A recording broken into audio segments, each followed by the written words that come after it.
प्रणाम दोस्तों, स्वागत है आप सभी का मेरे इस YouTube चैनल पर। आज हम बात करेंगे ग्रामर के पार्ट्स ऑफ स्पीच के बारे में, यानी भाषा के भेद। भाषा के भेद में दूसरा नंबर आता है सर्वनाम का।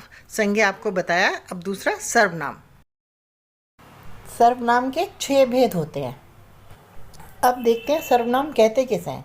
वह शब्द जो संज्ञा के बदले में आए उसे सर्वनाम कहते हैं। जैसे मैं, तुम, हम, वह और आप। सर्वनाम, आइए इसको बोर्ड पर समझने की कोशिश करते हैं। सर्वनाम के भेद 6 हैं हिंदी के हिसाब से। सर्वनाम को 6 भागों में बांटा सकता है। पुरुषवाचक, निजवाचक, प्रश्नवाचक, संबंधवाचक, निश्चयवाचक और अनिश्चयवाचक। बहुत ही आसान है, फिर से आप लोग मेरे साथ साथ बोल लीजिए और समझ लीजिए।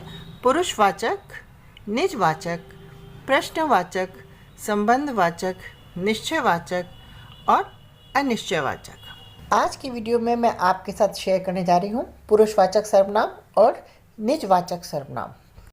बिल्कुल जैसे कि इनके नाम से ही स्पष्ट है, वैसे ही इनकी डेफिनेशंस हैं। बहुत आसान है, ध्यान से सुनिए, समझिए, आपको बिल्कुल क्लियर हो जाएगा कि सर्वनाम क्या है। पुरुषवाचक सर्वनाम परिभाषा, भेद एवं उदाहरण।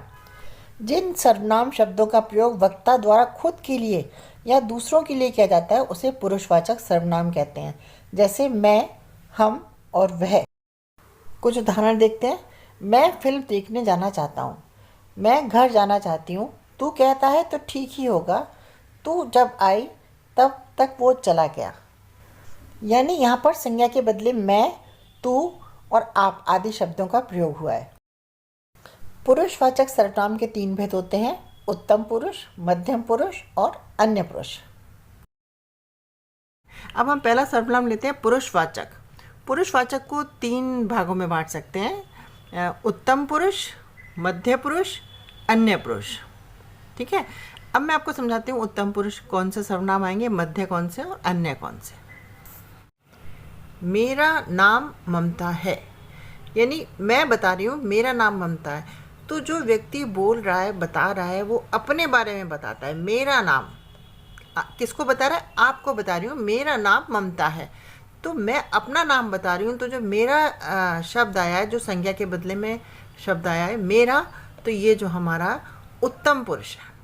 ठीक है, मेरा नाम ममता है, मैं बता रही हूँ, अपने बारे में बता रही हूँ, आपको बता रही हूँ। ठीक है, मेरा नाम ममता है। सीधी सी बात, मेरा जो है वो संज्ञा के बदले में आया है। ये जो है नाम, मेरा नाम, तो मेरा जो है वो उत्तम पुरुष हो जाएगा। कौन सा हो जाएगा? उत्तम पुरुष। उत्तम पुरुष की परिभाषा देखते हैं। जिन सर्वनाम का प्रयोग वक्ता खुद के बारे में बताने के लिए करता है, जैसे मैं, मेरा, मुझको आदि। जैसे मैंने आपको बताया मेरा नाम ममता है, मेरा। और उदाहरण देखिए, मैं खाना खाना चाहता हूँ, मेरा नाम विकास है, मैं दिल्ली में रहता हूँ। इसका मतलब जब बात करने वाला, बोलने वाला खुद अपने लिए कुछ बात करता है, वो उत्तम पुरुष में आता है। अब चलते हैं मध्यम पुरुष। जिस सर्वनाम का प्रयोग वक्ता सुनने वाले व्यक्ति के लिए करता है, जैसे आप, तुम, तुझको, तुमको, तुझे, तू आदि। अच्छा, दूसरा वाक्य देखते हैं। मैं आपको कुछ बताना चाहती हूँ। मैं आपको कुछ बताना चाहती हूँ। यहाँ कौन बात कर रहा है? मैं। ठीक है, मैं बात हो रही है और किसको कुछ बताना चाह रही हूँ? आपको। तो मैं आपको कुछ बताना चाहती हूँ, तो मैं आपको कुछ बताना चाहती हूँ। मैं आपको, यानी ये तो मैं अपने बारे में कह रही हूँ, ये मैं आपसे कह रही हूँ कि आपको कुछ बताना चाहती हूँ। यानी मैं आपको कुछ बताना चाहती हूँ। सामने वाले को, जिससे हम बात कर रहे हैं, जो दूसरा व्यक्ति है, पहला व्यक्ति तो मैं और दूसरा व्यक्ति वो जो सामने बैठा है, जिससे पहला व्यक्ति बात कर रहा है। मैं आपको कुछ बताना चाहती हूँ। तो आपको, आप जो है वो मध्यम पुरुष में आ जाते हैं। मैं प्रथम पुरुष, आप मध्यम पुरुष। क्लियर? अन्य पुरुष की परिभाषा देखें। जिस सर्वनाम का प्रयोग वक्ता किसी तीसरे व्यक्ति के बारे में बताने के लिए करता है, जैसे यह, वह, वे, ये आदि। उदाहरण देखिए, वह फुटबॉल बहुत अच्छा खेलता है। मतलब मैं नहीं खेलती, आप नहीं खेलते, वह बहुत अच्छा फुटबॉल खेलता है। हाँ, तो अब हम बताते हैं, मैंने आपको बताया कि यह पढ़ाई में बहुत तेज़ है। मैंने, यानी मैं बता रही हूँ, किसको बता रही हूँ? आपको बता रही हूँ। तो ये मैं प्रथम पुरुष या उत्तम पुरुष, ये मध्यम पुरुष बताया कि यह पढ़ाई में। जब हम आपको किसी तीसरे के बारे में बता रहे हैं, यानी मैंने आपको बताया कि यह, यानी जो यह है, यह कौन है? कोई तीसरा है, तो ये अन्य पुरुष हो जाएगा। फिर से देखिए, मेरा नाम ममता है, मेरा, मैं अपने बारे में बता रही हूँ, उत्तम पुरुष। मैं आपको कुछ बताना चाहती हूँ, मैं आपको, आप मध्यम पुरुष में आ जाएंगे, मध्यम पुरुष। और मैंने आपको बताया कि यह जो है अन्य पुरुष में चला गया, यह पढ़ाई में बहुत तेज़ है। इस तरह से सर्वनाम का जो पुरुषवाचक सर्वनाम है, तीनों भेद इसके, उत्तम पुरुष, मध्यम पुरुष और अन्य पुरुष। क्लियर? आगे चलते हैं। निजवाचक सर्वनाम की परिभाषा। जिन शब्दों का प्रयोग वक्ता स्वयं के लिए करता है वे निजवाचक सर्वनाम कहलाते हैं। इसके अंतर्गत आप, स्वयं, खुद आ जाता है। आप का प्रयोग यहाँ पर अपने लिए किया गया है, तो अतः आप मध्यम पुरुष न होके आप निजवाचक सर्वनाम होगा। आइए बोर्ड पे समझते हैं। दूसरा सर्वनाम आता है हमारा निजवाचक। मैं अपने कपड़े अपने आप धो लूँगा।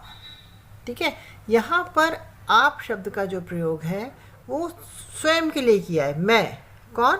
मैं अपने कपड़े, अपने आप, यानी मैं अपना काम, यानी मेरा संबंध किसी काम के साथ हो रहा है। धो लूँगा ये क्रिया के साथ हो रहा है कि मैं कोई काम करने जा रहा हूँ अपने आप।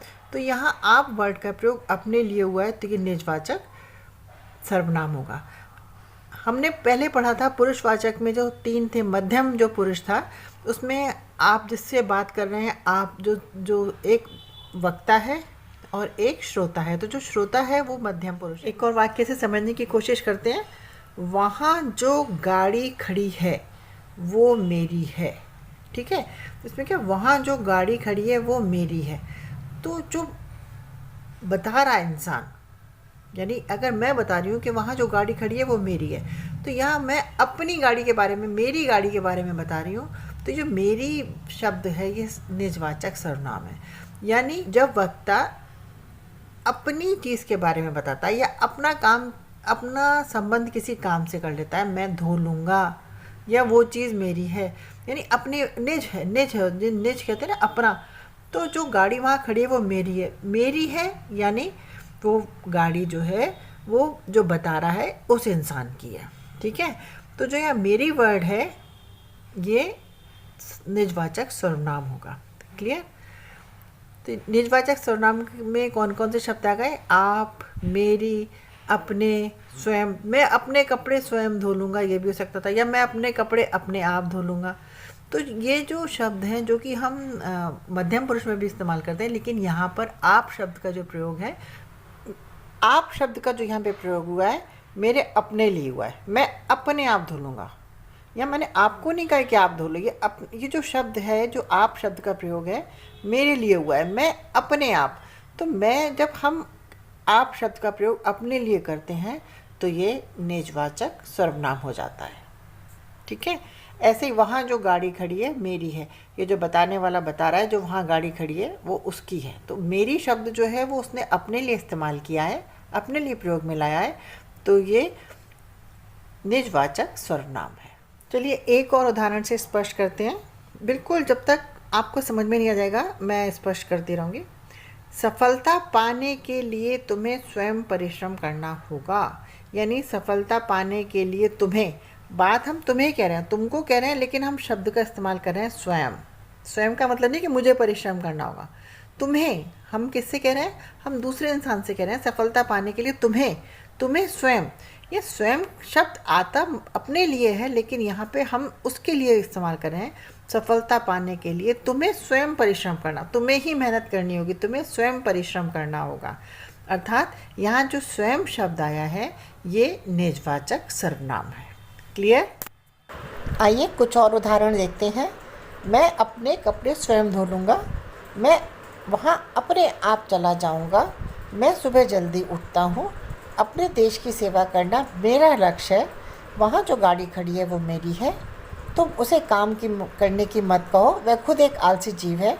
सफलता पाने के लिए तुम्हें स्वयं कठोर परिश्रम करना होगा। आप किसी को मत भेजो, मैं स्वयं आ जाता हूँ। तुम औरों को नहीं, पहले अपने आप को सुधार लो। अगर तुम्हें खाना खाना है तो अपने आप बना लो। असलियत पता चलते ही वह अपने आप चला जाएगा। अर्थात संज्ञा के बदले में आने वाले ये जो सर्वनाम है, निजवाचक सर्वनाम कहलाएंगे।